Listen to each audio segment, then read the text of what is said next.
Hey, this might be the most important video that I've ever made, and you need to listen.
Now, sudden sensorineural hearing loss normally happens in one ear, and you completely go deaf. And I mean, it just shuts off. Now, there's different types of ways that happens, and there are reasons for that.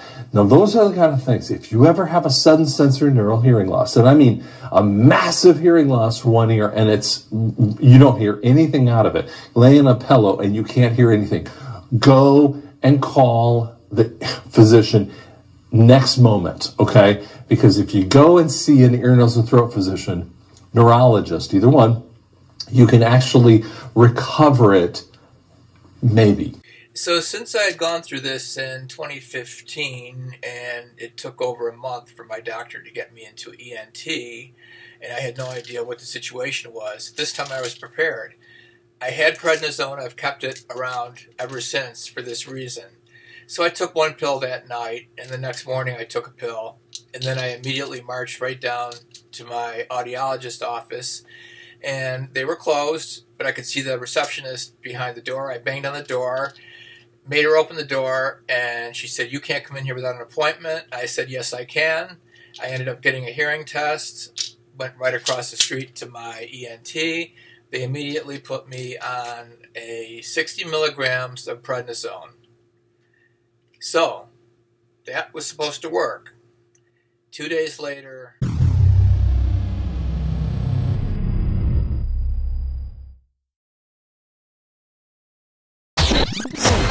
it went down. It was supposed to go up, it went down. I was losing more hearing. All I could think of is that I just finished writing my last song, and I couldn't even finish producing it. And I know it's just a memory, 'cause you're not really here. If I don't open up my eyes, your presence is still clear.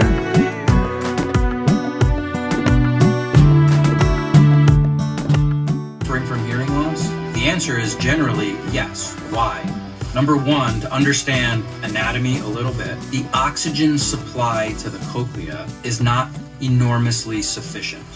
In other words, under normal circumstances, without any trauma or inflammation or infection, sure, you and I right now, hopefully, are getting enough oxygen perfusion to the cochlea to be nourishing it and feeding it and having it function well. But because the direct supply is a little bit challenged, it doesn't take a lot of trauma or inflammation to start blocking it. If we start to establish a little bit of inflammation, or if there's an infection in the area, or there's some amount of disruption of gas exchange, it doesn't take a lot of that disruption to all of a sudden become even mildly hypoxic. As it becomes mildly hypoxic, we can start to see pretty significant changes in our ability to hear. One type of hearing loss, called idiopathic neurosensory hearing loss, is actually an on-label indication for hyperbaric.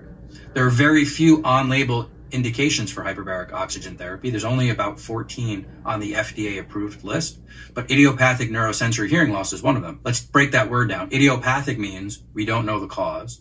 Neurosensory means it's actually nerve related. The actual nerve to our ear that's conducting those sound signals is being affected, and that's what's causing the hearing loss. In those cases, if you look up idiopathic neurosensory hearing loss, you'll see that we don't know the cause, although it does appear to be inflammatory in nature and may be viral in nature. And so with viruses will come your immune system's approach to trying to deal with that virus, which is an immune response, also causing further inflammation.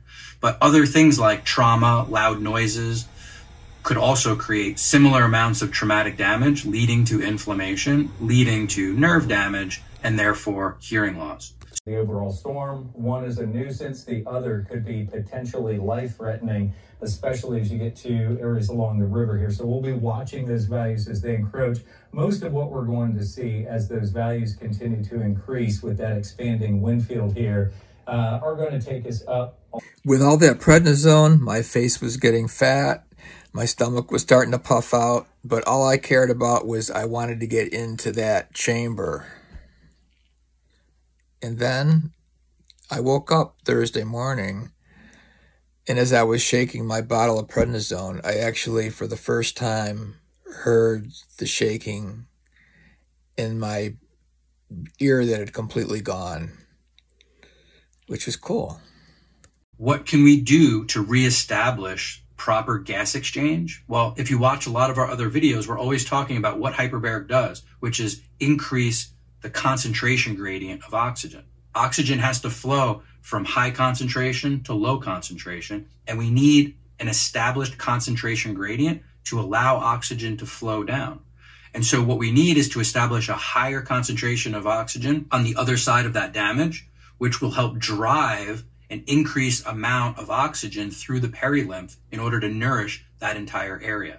Using hyperbaric, depending on how much pressure we use, what percentage of oxygen they're breathing, and the frequency and duration of the sessions, we can increase that concentration gradient somewhere between 5 and 10 times higher amounts of oxygen, driving much more oxygen to that tissue and allowing it to heal, reducing the inflammation, and helping to spark nerve regeneration. So in cases of idiopathic neurosensory hearing loss, hyperbaric is very effective. If you look at the literature, what you'll find is that most of that needs to be done at higher pressures. So above 2 atmospheres, typically 2.2 to 2.4 ATA on 100% oxygen. And in the literature, it'll say somewhere that the treatment window is between 2 weeks and 3 months, meaning that's the window we have to begin treatment as a timeline to really have the most effect. Okay, so we need to be treating somebody inside that 2 week to 3 month time frame in order to get the best results. I was doing research about these clinics where you can do it, and I found out that insurance wouldn't pay for it. It would cost thousands of dollars. I was willing to do it anyway. Some hospitals said they wouldn't let you self-pay. So I thought, what am I going to do? My ENT got me into Upstate Medical Center in Syracuse, New York for Friday, and that was good. And I know it's just a memory, 'cause you're not really here. If I don't open up my eyes, your presence is still clear.